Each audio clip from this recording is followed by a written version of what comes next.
what's going on? Today is the day, or actually tonight. It's dark out. Yeah, so tonight is the night where I'm going to be installing the upgraded turbo gauge for the MK4 Volkswagen Jetta 180 GLS. You know, in case you cared, for you VW heads, it is an AWD motor. So I'm going to be upgrading that from the boost gauge one that, if anyone has watched any of my previous posts on Instagram, will know that basically the sensor, the pressure sensor for the boost gauge is crap. It sucks. Major changes in temperature cause it to fluctuate. So I'll be at a parking lot doing like 0 and it'll show I'm boosting like 36. This doesn't happen. But I've already disconnected the negative battery terminal because we will be working with the electrical system. So I'm going to have to cut out the current wiring system. I'm going to make sure that there's no exposed wire. I unfortunately do not have any heat shrink. So instead, I'm going to be using electrical tape or electrical caps, whichever ones seem to work better, in order to make sure that those cut wires do not come with anything in contact underneath the dashboard. So let's get started. So I currently have my trusty dusty Harbor Freight LED 2-way flashlight going. I'll put a link for that in the description. And then I also am going to be taking out all of these under panel bolts. I got one here, I got one here, and then I got another one over here. In order to take off this lower dash cover, I'm also going to be taking off the steering column panels as well. And I've already exposed where I'm going to be really running everything through over here in this pocket. So that wiring that you see right now, that is actually the excess wire of where the boost sensor goes. And that red hosing, that's exactly where it's connecting. So you actually see it hanging right there.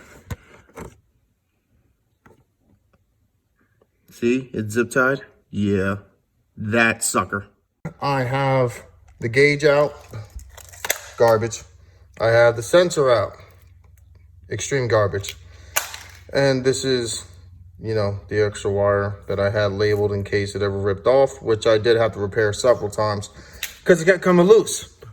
But I have got them all cut out. I have them sealed off with some electrical safety caps so that there's no worrying about the wires coming in contact. I was going to go with electrical tape, but I wasn't feeling too confident that I could get a really good wrap considering the placement of them. So I just used smaller electrical caps, twisted them on nice and tight. And then I even zip tied them down so that it doesn't feel like there's a small group of horses running around underneath the dashboard. So now the next part is going to be getting the boost gauge, the new boost gauge, set up in his gauge pod, which I have for on top of the steering column.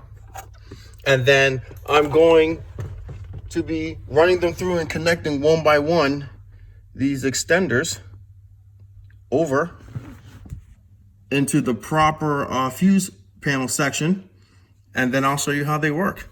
Guys, here we go. So I got the secondary panel off. So now we can nice and clearly see everything that we're going to be working with. So I wound up initially using quick connect clips to connect the two ends of the wires because I didn't have the initial wires were not long enough running from the gauge to the boost sensor. At least I thought. So in order to tuck them up a little bit better, I wound up using these. So for a situation like this, I could quickly just disconnect them and not have to deal with completely cutting things out. So I'm going to finish now taking off the steering column, and then I'm going to disconnect all of these zip ties, and I'm going to, if I can get the light up here, I'm going to finish taking this part out so we can get started on the good stuff. Everybody, so I had to make an early morning trip to Walmart, so I had to go and grab the crimp connect circuits with some heat shrink on them. So that's the route I wound up going. and extended the wires. So you are going to need some wire extension, because only about maybe a foot and a half inch long wires to run to the extendable circuits and over to my fuse panel locations. I got my headlight, I got my constant power supply, and then I have my switched power supply. So we're all set up, we're good to go. The finished product, once I turn the key on, if I can find the keys, there we go.